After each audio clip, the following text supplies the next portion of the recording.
The strongest message rarely arrives through a single dramatic statement. Sometimes it arrives instead through the simple juxtaposition of two decisions made almost simultaneously, in entirely different parts of the world, by the same central authority. On July 22, 2026, a man whose entire ecclesiastical career had unfolded within a state-controlled religious structure in China was consecrated bishop with Rome's formal approval. A few days earlier, in Germany, 4 separate dioceses rejected requests to expand access to the ancient Mass, delivering a clear, deliberate, and entirely unambiguous no. On one side, a door opens toward an officially atheist regime. On the other, a door closes on the Church's own millennial liturgy. The question that burns underneath both of these stories is simple. How is this possible, under the same Church, under the same pontificate, within the same handful of weeks? By the end of this video, you will understand why this is not mere coincidence. It reflects a precise and consistent underlying logic. And once that logic has actually been seen clearly, it becomes very difficult to unsee. Begin with the facts from China, all of them independently verifiable. On July 22nd, Father Joseph Zhang Yanfang was ordained bishop of the Diocese of Qifeng in Inner Mongolia, a see that had remained vacant for 20 years before this appointment. Leo XIV had approved his candidacy on June 15th, acting within the framework of the provisional agreement between the Holy See and the People's Republic of China, an agreement first signed in 2018 and renewed multiple times since. Zhang was born in 1984 in Liaoning province. He was ordained a priest in 2010, and by 2021 he was already serving as diocesan administrator, a position that placed him inside the state-recognized religious structure well before his eventual episcopal consecration. His entire career developed inside the Church's internal structures, but those structures, in the specific Chinese context, are also structures the Communist Party itself formally recognizes and, in practice, actively supervises.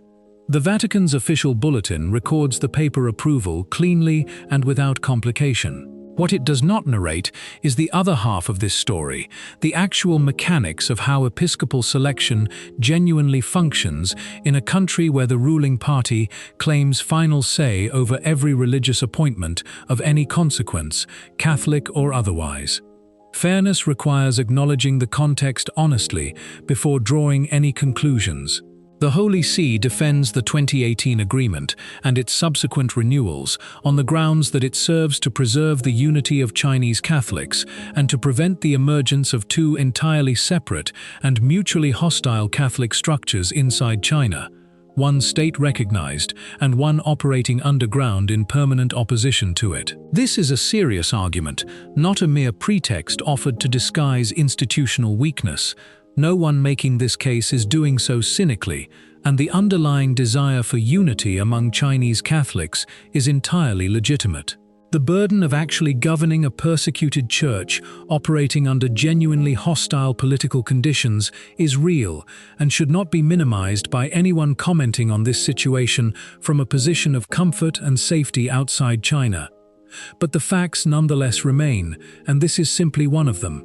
Dealing with a regime that has imprisoned bishops loyal to Rome and that has demolished Catholic shrines and churches when doing so served the state's own interests, the Church has repeatedly found ways to negotiate, to mediate, and ultimately to sign formal agreements. Cardinal Joseph Zen, 93 years old at the time of these events, and himself arrested in Hong Kong specifically because of his outspoken loyalty to Rome, has called the entire arrangement a betrayal of the underground church that suffered for decades specifically to avoid the compromises this agreement now formalizes. His opinion, forged through decades of direct personal experience and genuine suffering for the faith, carries more weight than 1,000 comfortable analyses offered from outside that experience. Hold on to this specific word, because it matters enormously for understanding everything that follows. Mediate. With Beijing, the Church mediates. Now turn to what happens on the opposite side of the world, when someone simply asks, through entirely ordinary diocesan channels, for expanded access to the traditional Mass that the Church has celebrated for well over 1,000 years. On July 21st, the German Catholic news agency KNA collected formal responses from 4 dioceses: Passau, Regensburg, Cologne, and Hamburg. The question posed to each was straightforward. Will you expand availability of the ancient Mass within your diocese? The answer from all 4, without exception, was no expansion currently planned. And the detail that transforms this from a routine administrative response into something genuinely striking is the specific context surrounding it. This response arrived precisely as the Holy See has been actively urging the faithful not to attend Masses celebrated by priests of the Society of St. Pius X, a society that maintains active chapels in all 4 of these same German dioceses. The logic connecting these 2 facts would seem, on its face, entirely obvious.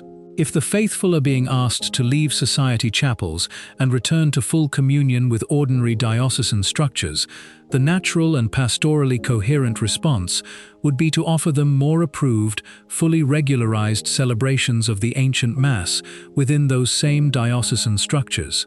Provide them a genuine alternative rather than simply asking them to abandon what they currently have, but instead they are being asked to leave without receiving anything comparable in return. The most striking response of all comes from Regensburg specifically, the diocese where the Society of St. Pius X actually maintains its own seminary. There, the diocesan spokesperson explained the diocese's underlying reasoning with unusual and revealing candor. Offering a sufficient number of Masses in the ancient form, he explained, functions as an important pastoral response to what he described as the sometimes aggressive missionary activity of the Society of St. Pius X. Pause carefully on that specific sentence, because it deserves full and honest examination rather than a quick pass toward the next point. The ancient Mass, according to this diocesan spokesperson's own stated reasoning, is not made available because it represents a genuine treasure of the Church's liturgical patrimony, something inherently valuable in itself, regardless of any strategic consideration. It is made available when it is made available at all, specifically as a containment tactic. An antidote, a deliberate tool designed to empty the Society's chapels of Catholics who might otherwise be drawn there. It is not loved for what it actually is. It is used, instrumentally, for what it can accomplish strategically against a specific institutional rival. And when a tool of this kind is judged no longer sufficiently useful, or judged less useful than some competing consideration, it can be set aside without further hesitation or regret, precisely because it was never valued for its own intrinsic worth in the first place. This is the underlying logic that appears to be governing the German diocese's collective response. And here, finally, are the 2 images placed directly side by side for full and honest comparison. With an atheist regime that has imprisoned Catholic bishops and demolished Catholic churches, the institutional Church mediates patiently, negotiates carefully, and ultimately signs formal agreements. With her own 1,000-year-old liturgy celebrated by saints and martyrs across every century of her existence, she treats the request for its expanded availability as a threat requiring careful management and containment. And this is where the word arrives that actually explains the entire pattern rather than merely describing it: synodality. Because Germany is not simply one diocese among many others scattered randomly across the Catholic world, Germany represents the heart of the synodal path, the most advanced and most consequential laboratory anywhere in the Catholic Church, for a specific vision of what a fully synodal church is meant to look like in practice, rather than merely in theory or aspiration. This is the same German church that recently placed 2 women in formal administrative charge of an entire deanery, with the ordained priest present reduced functionally to a purely ceremonial moderator holding no substantive administrative authority over the pastoral unit he nominally serves. This is the same German church that has continued pushing forward with blessings for same-sex couples, with an expanded institutional role for the laity, in matters traditionally reserved to ordained clergy, and with a broader theological project that treats a very wide range of doctrinal and disciplinary questions as genuinely open for reconsideration and renegotiation. That same German church, so consistently open, so relentlessly attentive to emerging cultural sensibilities, so eager and so willing to reconsider virtually every existing structure and practice inherited from the tradition, suddenly discovers an entirely different register of institutional rigidity the moment the ancient Mass is the specific subject under discussion. Openness, in this consistent pattern, applies readily and enthusiastically to whatever is genuinely new, to whatever represents innovation or adaptation to contemporary cultural expectations. It is never extended with comparable generosity to what is actually old, to what represents unbroken continuity with the tradition the Church received, rather than a fresh reconception of that tradition for a new cultural moment. And here the analysis arrives at its second and genuinely more important level, because what is actually at stake here is not fundamentally a problem specific to China alone, nor a problem specific to Germany alone, considered as isolated regional curiosities. It is a problem of consistent institutional direction, visible across multiple continents and multiple entirely unrelated controversies, once the pattern has actually been named and traced carefully across its various individual manifestations. Institutional firmness within the contemporary Church appears, when examined honestly across case after case, to be exercised almost exclusively in a single consistent direction. The Church proves remarkably flexible, patient, and accommodating toward whatever is genuinely new, however doctrinally distant from received tradition that novelty happens to be, and even, in the specific case of an atheist political regime actively hostile to religious faith as such, toward what is genuinely hostile to the Church's own deepest interests and to the well-being of her own persecuted faithful. That same institutional apparatus proves extremely severe, by comparison, toward whatever is genuinely old, faithful to received tradition, and deeply rooted in the Church's own historical continuity with herself. A formal agreement is reached with Beijing, an officially atheist government that has imprisoned Catholic bishops loyal to Rome and demolished Catholic houses of worship, when doing so served the state's political interests. Sustained and patient dialogue continues, year after year, with the German synodal path, an initiative whose specific proposals have generated serious and repeated concern from cardinals, from other national bishops' conferences, and from the Vatican's own doctrinal officials regarding potential departures from settled Catholic teaching. And a genuine institutional wall goes up specifically against those Catholics who simply ask, through entirely ordinary and proper diocesan channels, to pray according to the same liturgical form in which the Church's own canonized saints prayed for well over a millennium before the changes of the 1960s and 1970s. This is not, on any honest examination of the actual pattern, fundamentally a matter of institutional discipline being applied consistently according to some single coherent and universally applied standard. If discipline understood in that consistent sense were genuinely the operative criterion here, it would necessarily also apply, with comparable seriousness and comparable consequence, to those actively working to undermine settled Catholic doctrine from positions of influence within the Church's own recognized structures. Instead, as an honest survey of these recent cases demonstrates, disciplinary severity of this specific kind falls almost exclusively and almost without meaningful exception on traditionalist Catholics specifically, while comparable or even more serious departures from received doctrine and practice in other directions proceed largely without equivalent institutional consequence. And so the question that faithful Catholics have been quietly asking themselves in private conversation for years now, often in hushed and cautious tones, out of genuine reluctance to be seen as disloyal or rebellious toward legitimate Church authority, becomes genuinely impossible to continue setting aside or ignoring. Why is strict obedience consistently demanded specifically of those who wish simply to preserve what the Church has always taught and always celebrated, while that same demanding standard of obedience is rarely, if ever, applied with comparable seriousness to those who are actively working, through official synodal channels or through diplomatic accommodation with hostile political powers, to change the actual substance of the faith itself?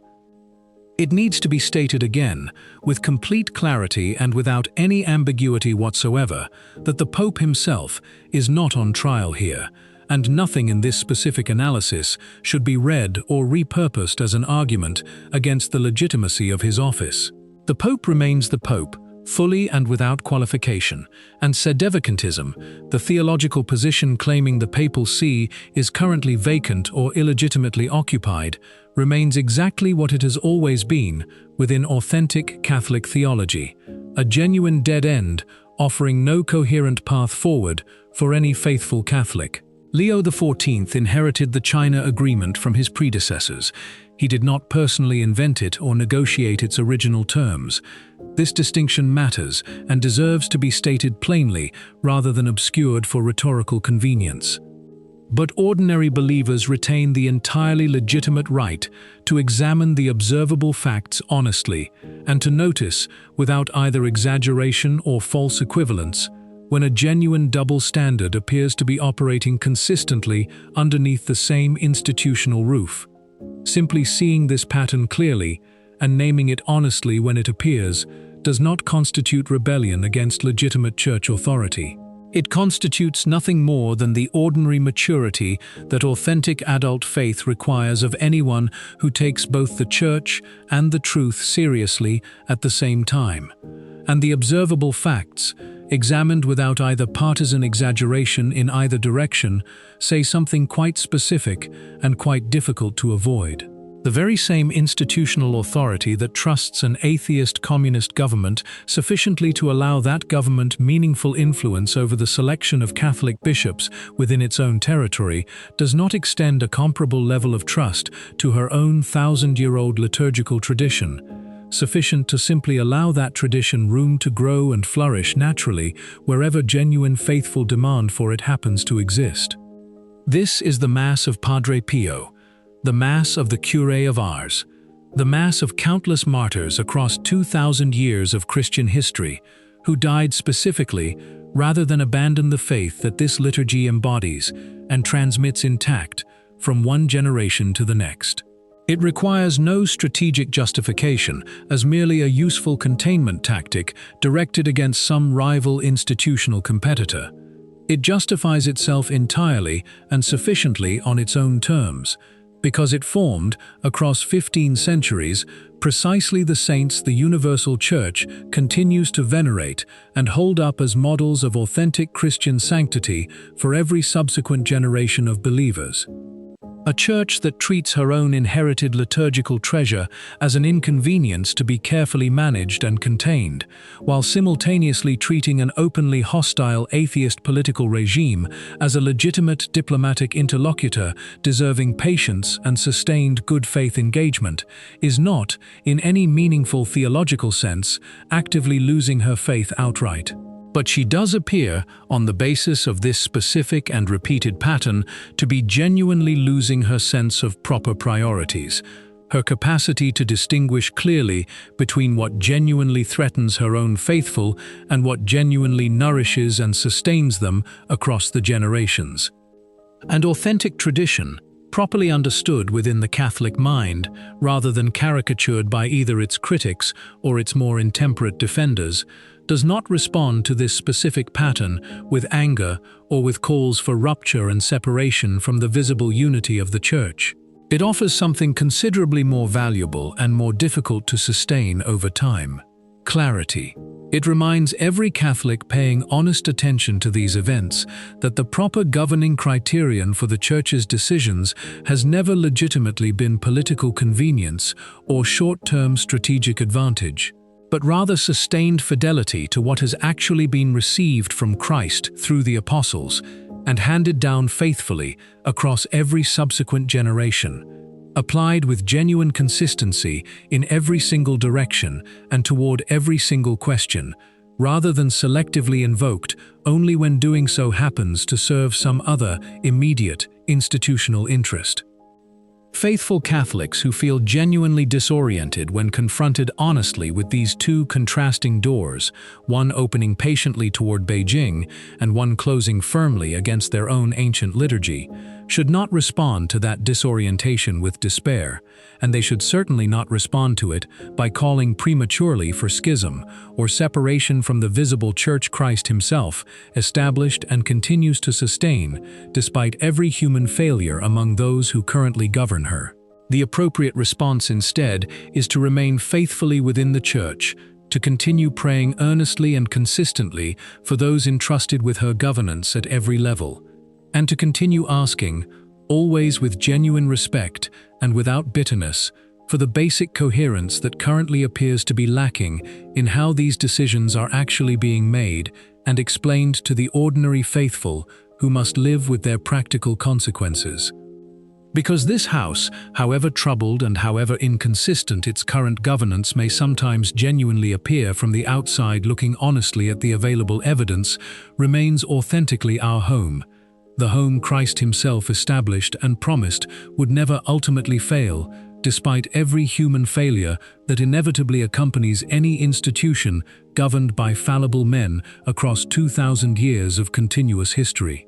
And it is precisely because we genuinely love this home, rather than merely tolerate it out of habit or convenience, that we cannot honestly pretend these two doors, the yes extended so readily to Beijing and the no delivered so firmly to our own inherited Mass, are somehow equivalent or morally indistinguishable from one another. They are not equivalent. And naming that difference honestly, without either exaggerating it into an argument for schism or minimizing it into comfortable silence, is precisely what faithful love for the Church actually requires of us in this specific and genuinely difficult moment in her long history. What do you think? Leave a comment below. Amen. God bless you.